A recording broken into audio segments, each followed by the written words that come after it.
que o mal está na nossa vida, na nossa realidade. Isso é evidente. É só você ligar os jornais todos os dias que você vai ver o mal de forma quase que generalizada. Em todo canto existem maldades. Tanto mal natural causado por tragédias da natureza, como também o mal moral, o mal das pessoas que são cruéis umas com as outras. O estupro cresce cada ano mais, a violência contra a mulher também cresce violentamente. Abusos sexuais com crianças também são coisas que de forma espantosa criam mais força ao longo dos anos. Você vê o número crescente de crianças sendo violadas sexualmente, de mulheres sendo estupradas, espancadas. A fome também é um mal que você consegue ver nitidamente na nossa realidade. Pessoas que de forma tão cruel enfrentaram o mal, mesmo essas pessoas não sendo pessoas ruins.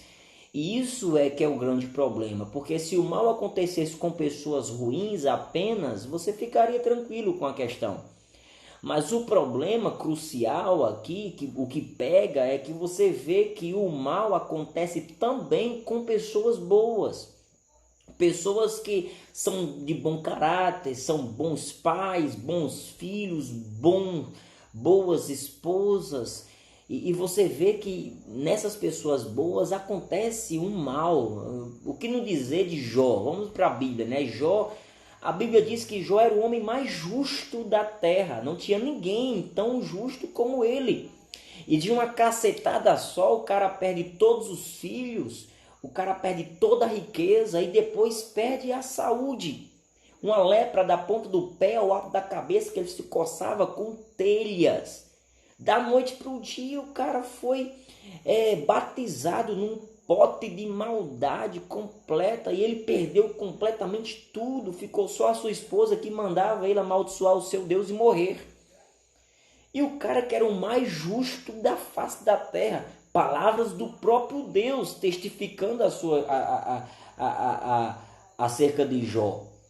Então, saindo das páginas da Bíblia e vindo para a nossa realidade, também podemos encontrar pessoas que, poxa, você olha assim e você diz, não tem capacidade no camarada que é tão bom como ele sofreu o que ele sofre, cara. Tem garotas que nasceram no sofrimento e cresceram no sofrimento. Tem pessoas que você... Deixa eu contar um caso absurdo aqui. Absurdo que você encontra só na Deep Web. Eu vou ser cruel aqui. Me perdoe, mas eu preciso revelar algo aqui que é podre. Mas eu preciso revelar porque eu quero mesmo instigar um sentimento em você sobre esse assunto. Isso é coisa da Deep Web. Para quem não sabe o que é Deep Web, eu não vou explicar aqui. Depois tu pesquisa na internet, tá? Mas isso é coisa da Deep Web, cara. Tem chamado bonecas sexuais. O que é isso? São garotas que são sequestradas e elas são cortadas a metade dos braços e metade das pernas. E elas cortam a língua dela para não gritar. E elas servem de bonecas sexuais e são vendidas para monstros.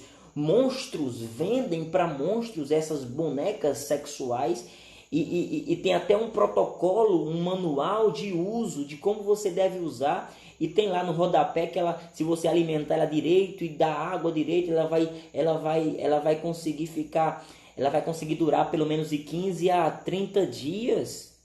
E são pessoas reais, garotas, adolescentes e até crianças. E essa perversidade existe no mundo, essa crueldade existe no mundo. Enquanto você está aqui me vendo e eu falando com você, estamos em paz, né, numa casa, com saúde, numa família. Neste exato momento tem pessoas sendo violentadas sexualmente, vendidas como escravas sexuais. Tem prostitutas sendo espancadas, tem velhinhos que não fizeram mal a uma mosca, que estão sendo cruelmente assassinados. Nesse exato momento tem pessoas com câncer, definhando numa cama de hospital com dores sobre-humanas. Neste exato momento, então é evidente que existe o mal no mundo. É evidente, só você se ater a estas informações, você vai ver que existe realmente o mal no mundo. E a indignação que cresce quando a gente se depara com essas informações é que, cara, cadê Deus que pode acabar com isso e não acaba, meu? Onde é que está Deus que vê tudo isso, que sabe, que conhece tudo isso e permite que crianças sejam vendidas como bonecas sexuais para monstros judiarem dela por 15 a 20 dias até a sua morte? Velhinhos que são torturados todos os dias por parentes que são animais, verdadeiros animais. Crianças que são espancadas, mulheres que vivem uma vida de cão, pessoas que até são pessoas boas, mas que sofrem todos os dias. Existe, é nítido, existe o mal. Existe o mal. E a indignação que cresce na nossa alma, Meire se colocou, nossa, tá pesado. Realmente tá, porque eu quero falar de algo, eu quero ir na veia, eu quero ir na ferida aqui, eu não quero enrolar.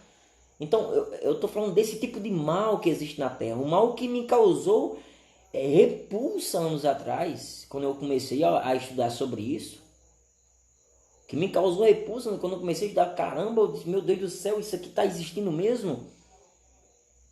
Eu vou desligar os comentários, tá bom? Só para continuar com a argumentação aqui, vocês para chamar atenção a mim, tá bom? Depois eu ligo de novo, eu ativo os comentários de novo e aí a gente bate um papo, tá certo? Mas eu vou desativar aqui momentaneamente. Valeu. Continuando aqui. Então realmente existe o mal. Existe o mal. E você consegue vê-lo, identificá-lo. Todo dia você vê. Todo dia você vê. Todo dia. E aí um filósofo chamado Epicuro, agora é a hora de anotar, tá? Um filósofo chamado Epicuro propôs um paradoxo, chamado de o paradoxo de Epicuro. Ele falou assim, considerando que o mal existe, e isso é um fato, então Deus, ou ele é todo poderoso, ou ele é todo bondoso. Não tem como ser as duas coisas. Deus é todo poderoso, Deus é todo bondoso, Deus é onisciente. Então temos um problema aqui. Ele não pode ser essas três coisas. Porque se ele é onisciente, então ele viu o mal.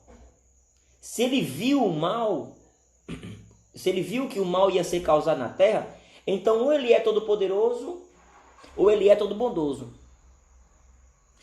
Vamos lá. Se Deus for todo bondoso, então por que ele não acaba com o mal?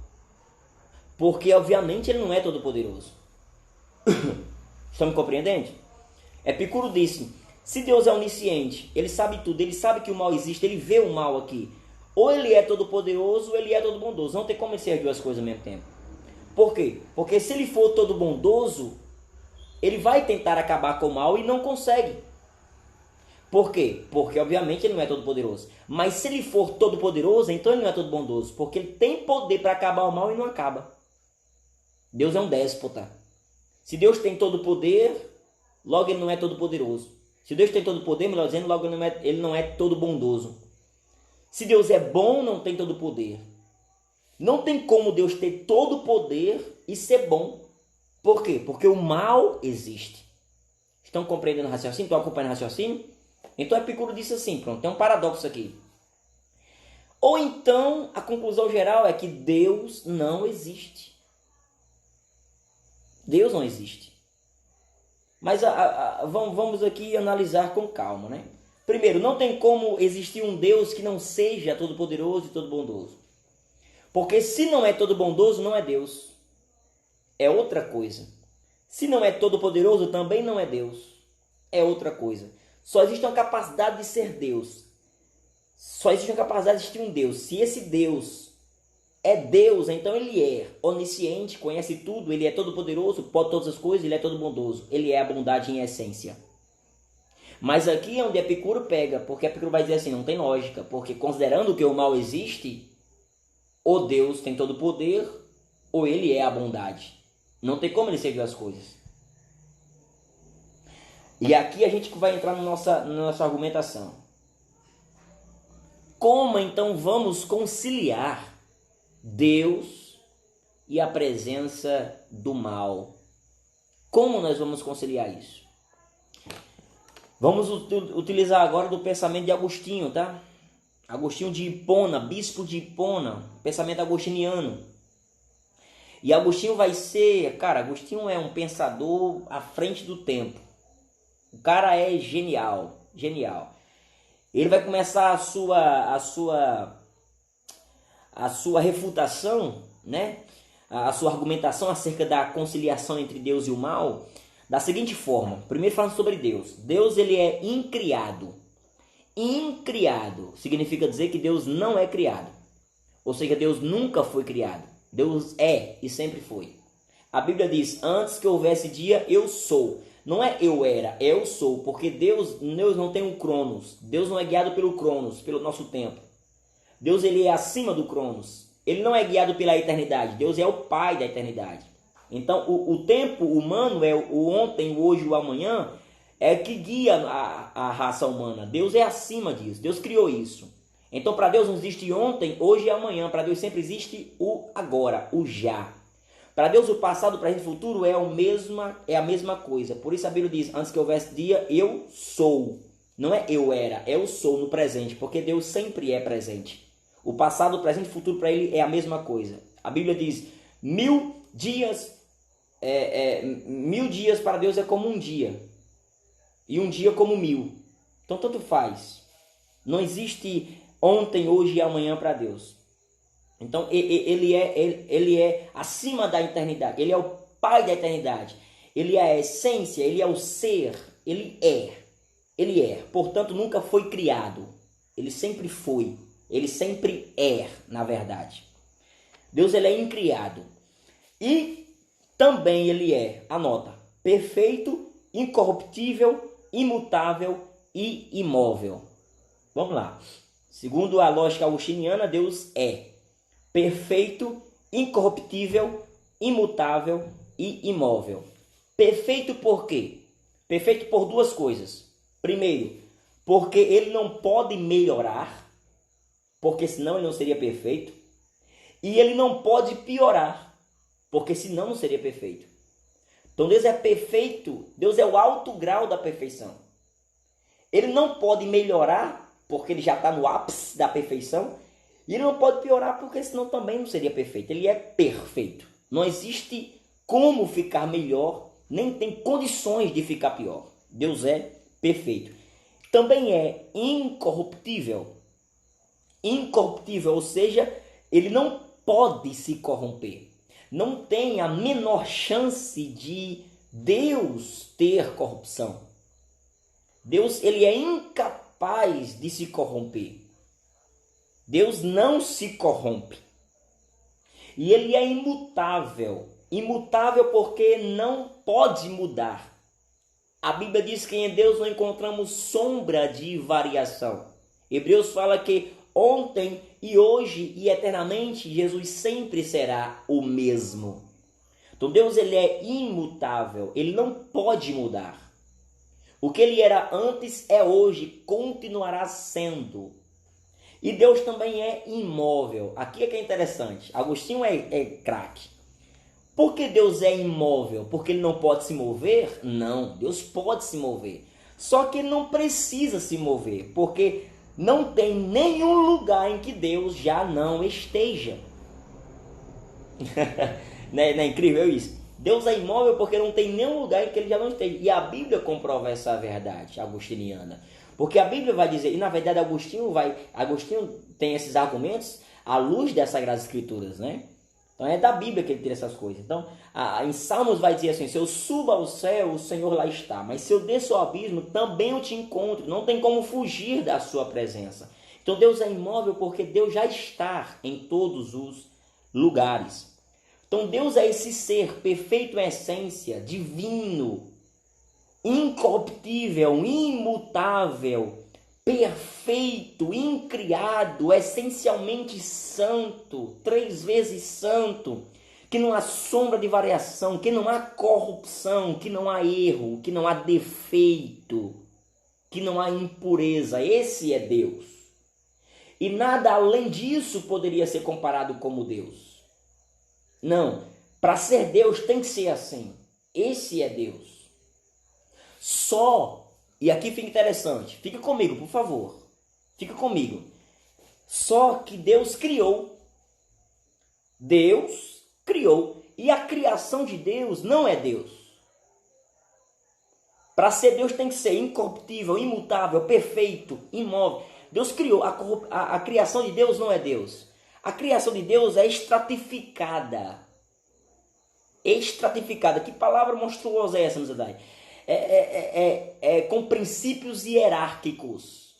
Gente, está cheio de muriçoca aqui, pelo amor de Deus. Vamos lá. Com princípios hierárquicos. Então, a criação de Deus, Deus cria uma realidade com camadas, com princípios hierárquicos. É um universo. Dentro desse universo tem constelação, dentro dessas constelações, tem planetas, entre esses planetas tem a Terra, na Terra tem animais, entre os animais tem os homens, e por aí vai. É estratificado, é com camadas, é com princípios hierárquicos. Nos anjos você tem várias categorias angelicais, tem os arcanjos, tem os querubins, tem os serafins, enfim. Então sempre a criação de Deus é por camadas, é por princípios hierárquicos. Logo, essa criação ela é por essência criada divinamente, mas por não ser Deus, ela é fadada à corrupção e à mudança. Vocês estão conseguindo me compreender, gente?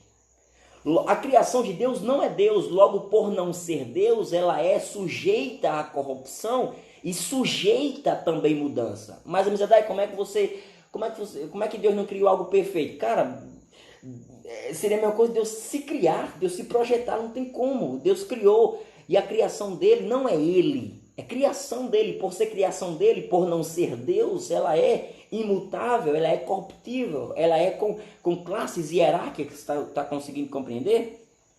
Então é aqui que se origina o mal. Por quê? Porque já que não existe a perfeição, a imutabilidade e a incorrupção, o mal é a degradação da formação.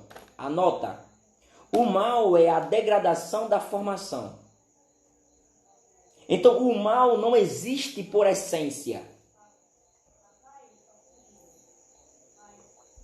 O mal não existe por essência. O mal, ele é justamente a corrupção daquilo que pode se corromper. O mal afeta o que já existe. Vou fazer uma pergunta para você, que é uma pergunta retórica, na verdade. O que vem primeiro, a saúde ou a doença? O que vem primeiro, a saúde ou a doença? Obviamente que é a saúde.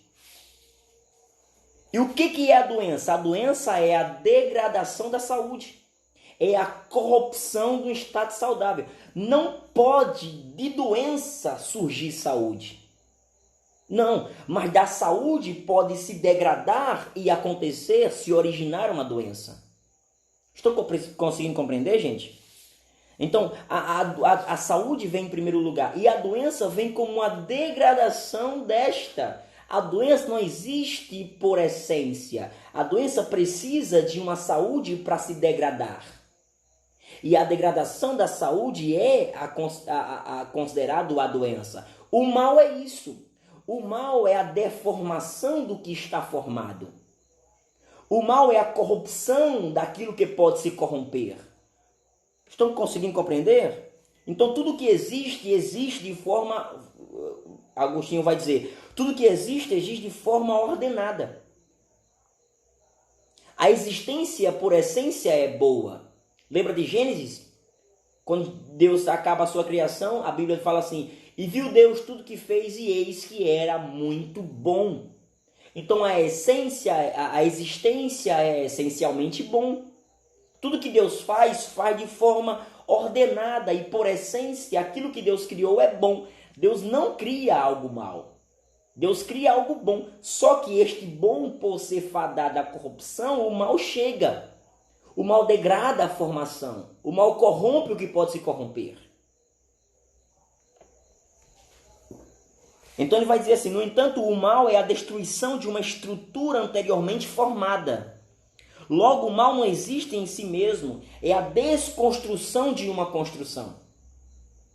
O mal é isso, é a desconstrução de uma construção. Gente, eu estou sendo o máximo explicado possível, tentando explicar o máximo possível para vocês conseguirem compreender tudo direitinho, porque realmente Agostinho precisa de um certo tempo para você conseguir assimilar tudo, mas eu estou tentando aqui repetir e tal, para que você possa chegar à essência do entendimento agostiniano, mas é isso aqui. Eu creio que vocês estão conseguindo acompanhar. Então vamos lá. O que é a primazia da bondade? Ele vai falar algo sobre primazia da bondade. Só pode ser corrompido o que é bom. Então, se o mal existe, se o mal se origina, se o mal habita, se o mal é criado, só pode ter uma lógica, porque antes disso havia algo bom. Gente, olha só, vou repetir isso, por favor, pega a essência dessa frase. Se o mal se originou, se o mal se criou, só se criou porque antes disso havia algo bom. E o que é esse algo bom que havia antes do mal se originar? O que Deus criou. Estou conseguindo compreender? Então, ou seja, só existe o mal porque antes disso havia algo bom. Só existe doença porque havia saúde. Só tem doença porque teve antes da doença uma saúde. Só existe o mal porque antes do mal teve algo bom. E o que é esse algo bom anterior ao mal que existia? É o que Deus criou. Então Deus criou o que é bom. A essência, a existência é essencialmente bom. E da bondade que é corruptível, que pode ser mudada, o mal veio como deformação. Destruição dessa construção. Estão conseguindo raciocinar, gente? Então só não se pode se corromper o que é absolutamente perfeito ou o que é absolutamente corrompido. Olha o que Agostinho vai dizer. Olha o que Agostinho vai dizer. Olha como o camarada pensa à frente do tempo. Ele vai dizer assim: só não se pode corromper o que é absolutamente perfeito ou o que é absolutamente corrompido. Se algo é absolutamente corrompido, logo não tem como se corromper, porque ele já está corrompido por essência. O que não existe, tá? Não existe nada absolutamente corrompido, em que essencialmente é corrupto. Não existe. Você pode falar assim, mas Mizadai, e o diabo? O diabo não é essencialmente corrupto. O diabo foi criação de Deus, ele era anjo. Tá? Então ele é a existência, criação de Deus, e aí habitou o mal. O mal degradou a formação de Deus. Então não existe algo que é absolutamente corrompido. Mas existe algo que é absolutamente perfeito. Absolutamente perfeito. E que é esse algo? É Deus. Logo, Deus não pode ter mal. Mas a criação dele, que é corruptível, que é fadada à mudança, pode se degradar. O que aconteceu. E foi o que aconteceu. Então nós vemos por aí o quê? Nós vemos por aí um mal moral. O que é o mal moral? É a degradação da moral. E a moral essencialmente é boa. Deus colocou a moral no homem. Se você for lembrar da live de ontem, eu falei sobre isso, né? Eu falei sobre a questão moral. Eu falei sobre a questão moral ontem, gente? Cara, agora deu um branco aqui na live de ontem. O que eu falei ontem? Enfim, mas a moral tem um referencial moral para ser seguido. Falei, prova, argumentos da existência de Deus. Eu falei sobre a questão moral, né? Que existe uma moralidade humana. E essa moralidade aponta para o bem. Só que o que é o mal moral? É a deformação da moral. A deformação da moral. Uma moral que foi plantada por Deus na gênese humana para seguir um parâmetro, para seguir uma referência que é o próprio Deus, a verdade, a luz. E por que existe um mal moral? Por que existem homens de caráter mau? porque é a deformação do caráter bom. Então só existe o mal porque antes teve o bom. Então o mal não tem como existir de forma isolada. Não, não tem como. Olha o que Agostinho vai dizer. O mal não pode existir como ser.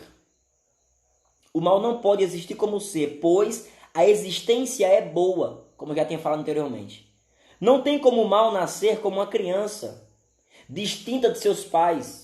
E você vai para o nascimento da criança, você vê o nascimento da criança, a criança nasce ali e ela é um ser absolutamente distinto dos seus pais. Ela cresce dependente da mãe. Ela vai crescendo, e mesmo que a mãe não queira que ela cresça, ela vai crescendo porque é um corpo independente. E ela sai de forma distinta dos seus pais. O mal não pode ser assim. O mal está intrinsecamente ligado a algo. Se tirar o que é bom, logo desfaz o mal. Está me entendendo? Então o mal não pode ser, não pode nascer como ser, não pode existir como ser independente. Logo, se você for perceber, todo mal é a degradação de algo bom. Não tem como ele ser isolado. Então não tem como ele ser criação de Deus. Pessoal, vamos lá. Não tem como o mal ser criação de Deus, por quê? Porque não tem como ele existir como ser, de forma isolada. Ele só é a degradação de algo que já existe. E esse algo que já existe é a criação de Deus. Vamos lá, vamos à lógica aqui. Vou repetir de novo para ficar bem mastigado aqui.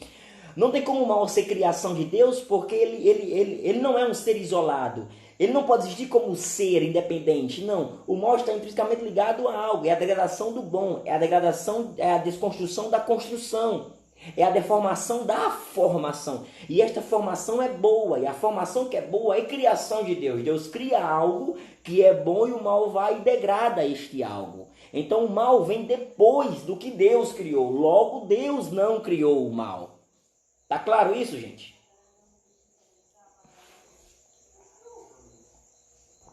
Tá claro isso? Então eu vou ligar os comentários aqui só para essa primeira parte. Entendeu direitinho? Vamos para a segunda parte agora, que é sobre o sofrimento. E aí vamos pular de Agostinho de Hipona para C.S. Lewis. Mas até aqui tá dando para compreender direitinho?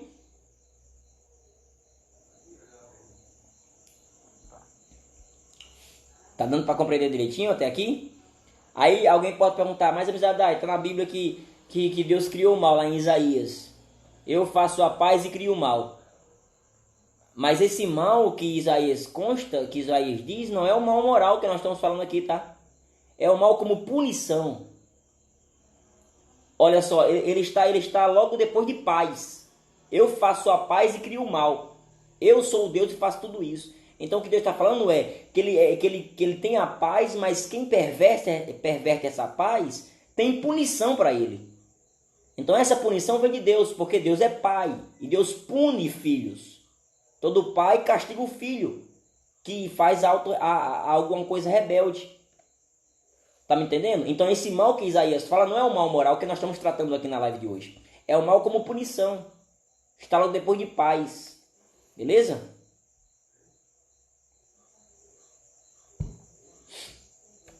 Posso voltar aqui a C.S. Lewis? Posso continuar aqui falando sobre... Agora vamos para o sofrimento, tá?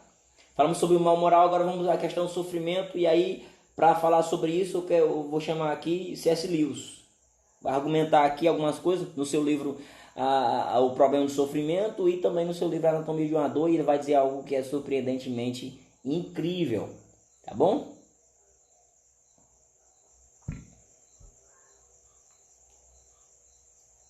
Então vamos lá, vou voltar aqui, vou desligar os comentários, beleza? Desativar aqui, daqui a pouco ativo de novo. Voltando. Sobre o sofrimento, e agora eu vou usar o pensamento de C.S. Lewis.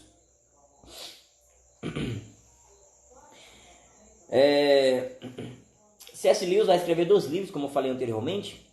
O primeiro livro, O Problema do Sofrimento, e o segundo livro, Anatomia de uma Dor. O Problema do Sofrimento é um livro mais teórico, a Anatomia de uma Dor é um livro mais empírico. O Problema do Sofrimento C.S. Lewis expondo de forma teórica o que ele pensa acerca do sofrimento no mundo e a sua relação com Deus. Mas a anatomia de uma dor é algo que C.S. Lewis sente na pele. É um sofrimento que ele está passando. Então é algo mais empírico. Por isso que eu trouxe esses dois livros aqui, porque um fala de teoria e o outro fala de prática. Então se casam perfeitamente, porque uma coisa é você defender uma tese, depois você viver aquilo pelo qual você estava defendendo. Talvez você não defenda mais. Mas C.S. Lewis vai passar por isso de forma digna. E vamos caminhar sobre isso aqui. Então vamos lá. C.S. Lewis vai dizer no seu livro, O Problema do Sofrimento, que o sofrimento existe porque Deus deu livre-arbítrio aos homens. Cara, quando Deus criou, e eu concordo, sabe? Eu sou muito C.S. Lewisiano. C.S. Lewisano. Eu inventei até o nome aqui, ó. Se o que você for dizer, você fala assim, foi C.S. Lewis que disse, eu estou concordando com você. Não sei nem o que é, mas estou concordando. É sério. Eu sou muito assim, muito para C.S. Lewis. Então, C.S. Lewis falou de beleza, tá falado e tal, beleza, vamos lá. Tá dito. O cara é o cara, ao meu ver, o cara é o cara. Então, vamos lá. O que ele vai falar? Ele vai falar que o sofrimento existe porque Deus deu livre-arbítrio para o homem. E por que Deus deu livre-arbítrio para o homem? Porque não tem como o homem amar a Deus de forma liberada, de forma única, de forma genuína, se não for em liberdade para isso. Então o livre-arbítrio ajuda ao homem saber que está amando Deus, não porque Deus quis que amasse, mas sim porque desenvolveu-se nele um sentimento por Deus, um amor a Deus. O livre-arbítrio é bom para isso. Deus não cria robôs. Só que o problema do livre-arbítrio é que também o homem tem a liberdade de fazer coisas ruins. Então o homem come mal e esta comida mal dá a ele problemas de saúde. O homem cria mal seus filhos se transformam em pessoas rebeldes, escolhem coisas ruins para fazer com pessoas ruins. Então existe livre-arbítrio em pessoas que deliberadamente escolhem fazer coisas ruins com pessoas boas. O problema das pessoas boas? Não. O problema é o tal livre-arbítrio que está na humanidade. Então as pessoas podem fazer o que elas quiserem fazer, inclusive o que é mal. Estão conseguindo compreender? C.S. Lewis vai matar a questão aqui, dizendo que, pessoal, o livre-arbítrio de Deus, que é algo bom, é degradado por isso. Por quê? Porque é o que eu falei anteriormente. O mal é justamente isso, é a degradação do que é algo bom. O livre-arbítrio é bom, só que em consequência disso, o mal veio. O que é o mal do livre-arbítrio? É homens querendo fazer coisas ruins com outras pessoas e com a natureza. O problema está em Deus? De maneira nenhuma. Deus não criou isso. É só a degradação. Segundo ponto que C.S. Lewis vai dizer no problema do sofrimento. O sofrimento também causa amadurecimento e crescimento. A humanidade vai se aperfeiçoando com o tempo e sofrimento. Então C.S. Lewis percebeu que à medida que as pessoas sofrem, elas também vão crescendo. Porque a dor é fundamental para o crescimento. Isso aqui é uma tese que eu defendo demais. Quando a criança nasce, já nasce chorando. As lágrimas da criança faz o médico entender que ela está bem. Gente, se a criança não chorar, o médico bate nela. Dá umas palmadazinhas nela para ela chorar. Ela tem que chorar para provar que ela está saudável. E olha só que coisa absurda. Para provar a saúde, ela tem que chorar. Então isso é tipo uma mensagem para a vida inteira. As lágrimas farão parte da sua vida, mas enquanto tiver lágrimas, haverá também a certeza que pode promover nas lágrimas saúde. Saúde. Então, o sofrimento também produz crescimento, também produz amadurecimento, e vamos ver isso na Bíblia aos montes. Paulo diz, Deus, já é a terceira vez que eu estou orando por esse espinho na minha carne, está me fazendo sofrer. Aí Deus fala assim, Paulo, eu botei aí para você não se exaltar. Então, o sofrimento que é causado por espinho na carne de Paulo faz ele continuar sendo humilde. Por ser humilde, continua crescendo. E depois, com o sofrimento, tem a garantia de Deus que também habita em Paulo a graça. Então, a humanidade cresce à medida do que também ela vai sofrendo. Por que existem tantas leis hoje em dia? Porque teve muito crime no passado. Então, os crimes do passado fizeram a gente amadurecer a ponto de construir um parâmetro jurídico. construir um código penal. E a gente vai, enquanto sociedade, amadurecendo e crescendo por causa do que acontece de mal na sociedade.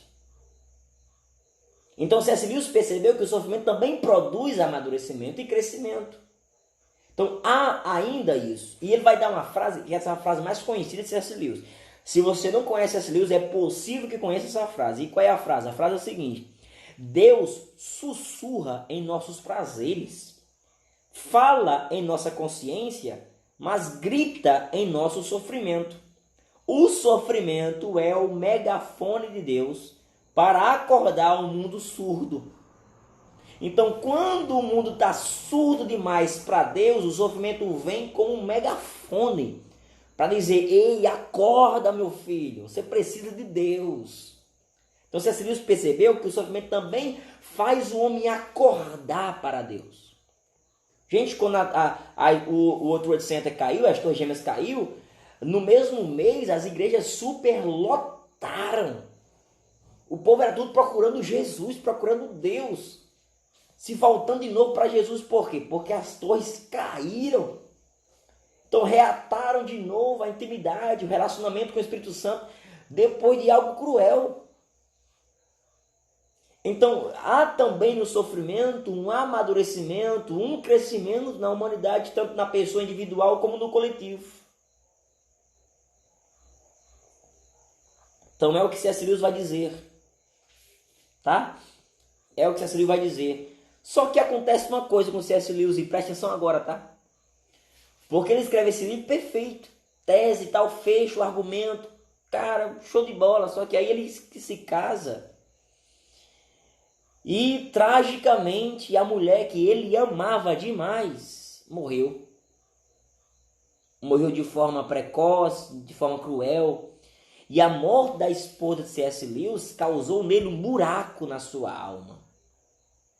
Ele ficou extremamente mal por causa da morte da sua esposa. Mal mesmo. E se você for ler a biografia de C.S. Lewis passou por uns perrengues na vida muito difíceis. Perdeu os pais e tal, aquela coisa toda. Ele passou por dificuldades.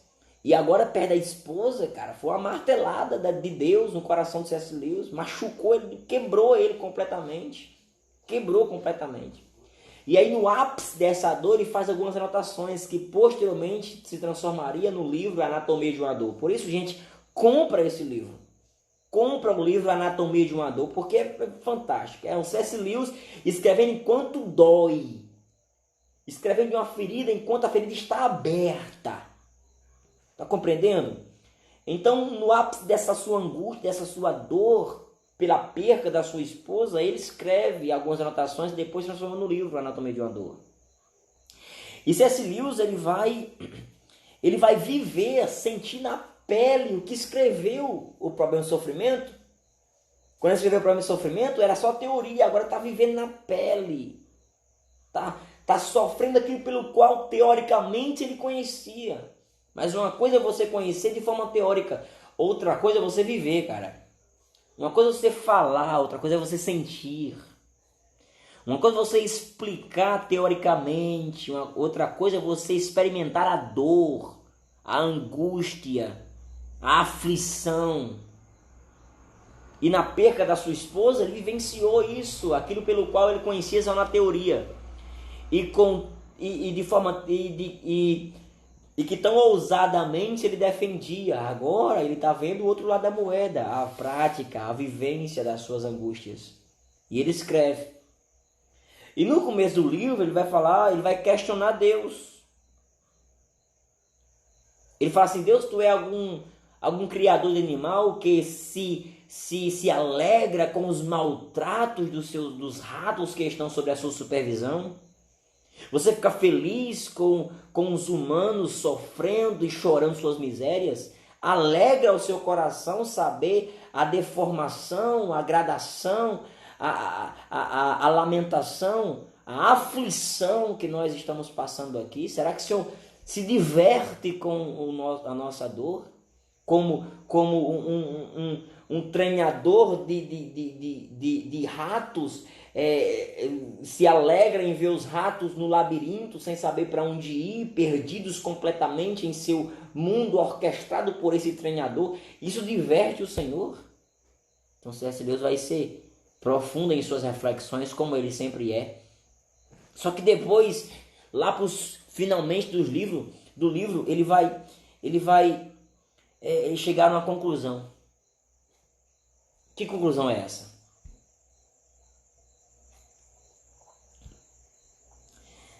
Que talvez para curar, Deus precise ferir.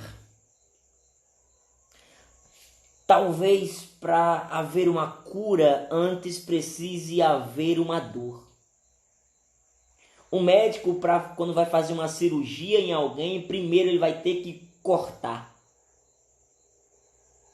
Então a dor nem sempre é para destruição. Algumas vezes é para uma cura de algo que talvez a gente nem saiba que precisamos.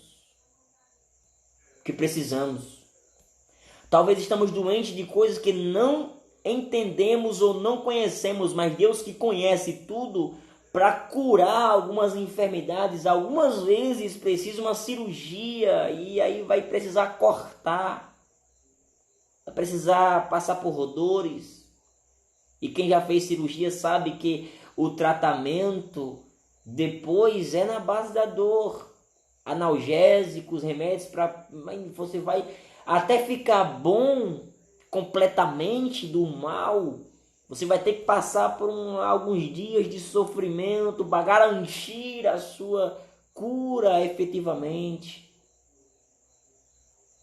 Então, algumas vezes, para que Deus possa curar uma sociedade, algumas coisas ruins precisam acontecer. Cara, nós chegamos aqui num ponto em que a gente fica com aquela dúvida no ar,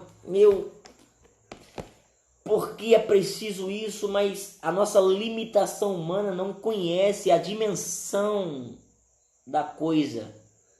Deus sim. Nós só vemos o superficial, o artificial, o momentâneo. Deus vê a coisa ampla. Então, é como se uma areia reclamasse porque o vento está levando as dunas e com as dunas leva também o grão de areia. E você é este grão reclamando para o vento porque está levando tudo. Você não está vendo nada.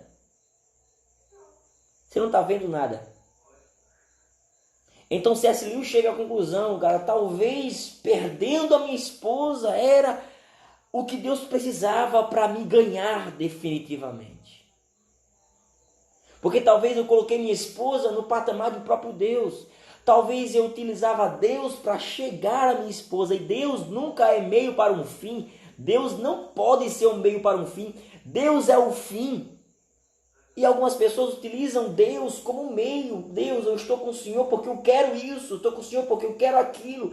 E aí Deus fala, não, filhão, então para que você possa ser curado, eu vou tirar isso que você talvez ame demais.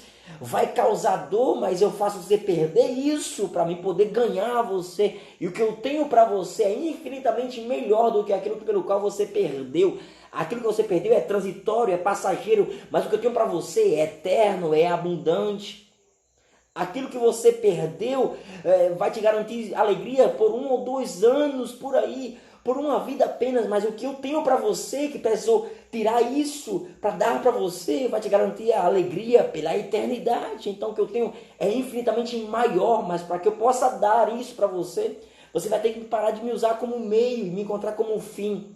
E algumas vezes você não entende isso, você não vai entender isso, você vai utilizar Deus como meio para alcançar isso, para alcançar riqueza, para alcançar o casamento, para alcançar uma boa amizade, para alcançar reconhecimento. E Deus não pode ser um meio para um fim. Então Deus tira algo que você quer demais e causa dor, para que você perdendo isso, Deus possa ganhar você.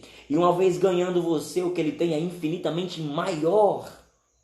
E é o que Paulo vai dizer, aquilo que o olho não viu, que o ouvido não ouviu, que não desceu ao coração do homem, é o que está preparado para aquele que nele espera.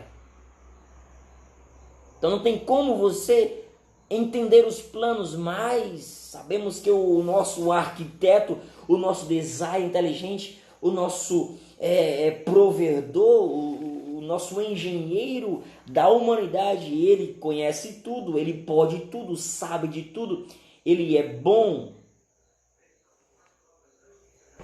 E por mais que você não entenda os planos, sabe, como C.S. Lewis concluiu, eu concluo. Talvez para que Deus possa curar, primeiro ele vai ter que ferir.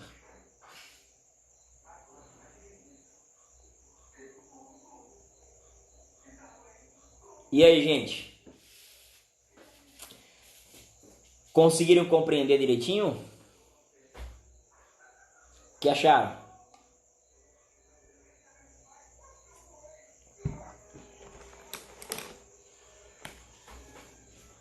Deu certo? Deu para entender? Deu para acompanhar? Pensamento de Agostinho de Hipona e de C.S. Lewis.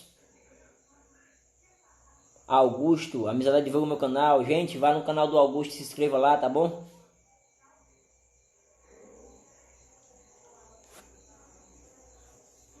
É Vitor Augusto, beleza? O canal lá no YouTube é Vitor Augusto. Coloca lá e se inscreva. E aí, gente, Curutu, Rio Grande do Norte, Manderni, sem palavras para descrever essa live. Show de bola, Sami. Show de bola. Júnior perfeitamente, Alice é forte. Eu vivi na prática, fui ferida para ser curada. Michele. Maria, muito bom. Jéssica, Deus, design perfeito. Sem palavras, sim. Show. Show. Então o mal que acontece com as pessoas boas são consequências de livre-arbítrio, certo? Certo. Alguém é bom, mas aí alguém que tem um livre-arbítrio que é mal, quis fazer algo mal com aquela pessoa que é boa. Então, C.S. Lewis vai concluir que o mal também existe por consequência do livre-arbítrio da humanidade, dada por Deus, que é algo bom, mas como o mal é a degradação do bom, então coisas ruins acontecem com pessoas boas. Compreende?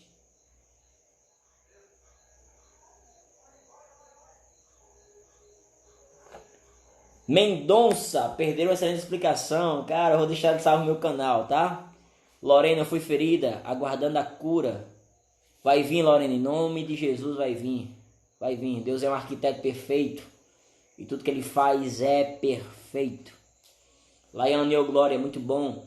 Gente, amanhã nós teremos a nossa última live da série, tá certo?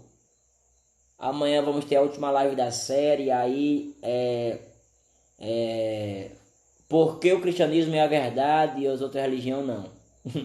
Vai ser interessante, tá? Vai ser interessante. Então, pessoal, só para concluir aqui, se você quer isso que eu falei de C.S. Lewis, os livros que eu usei como argumento aqui foram 2 de Agostinho e 2 de C.S. Lewis. Os de Agostinho são o Livre-Arbítrio e Confissões, tá? Confissões que eu tenho aqui, ó. É isso aqui, Confissões de Agostinho de Hipona. Então, esses 2 livros de Agostinho que eu utilizei as argumentações dele aqui. E de C.S. Lewis, O Problema do Sofrimento, que é extremamente complicado, complexo, tá? Mas a Anatomia de uma Dor é suave. Então, você pode comprar esses 2. E eu quero muito que vocês comprem a Anatomia de uma Dor. Beleza? Beleza? Amanhã é Por que o cristianismo é a verdade e as outras religiões não. Tá certo? Então espero vocês da nossa última live da nossa série que foi muito bom, assim, eu não sei vocês, mas eu gostei muito de falar isso pra vocês, tá? Eu gostei muito mesmo. Nunca tinha falado, nunca tinha entrado nessas questões apologéticas, né? Meu ramo é outro, é desenvolvimento pessoal. Mas eu gostei pra caramba mesmo, pra caramba, sério mesmo. Gostei muito. Vocês gostaram, pessoal? E os desastres naturais que não tem interferência do homem. Olha só, Melissa, depende, né? Tem desastres naturais que sim tem interferência do homem, tá? A live vai encerrar, gente. Beleza? Mas tem desastres naturais que sim tem interferência do homem e outros não, tá? Mas enfim. É também para promover o bem. Beleza? Eu vou encerrar aqui a live, senão não consigo salvar ela, tá, gente? Então valeu. Até a próxima.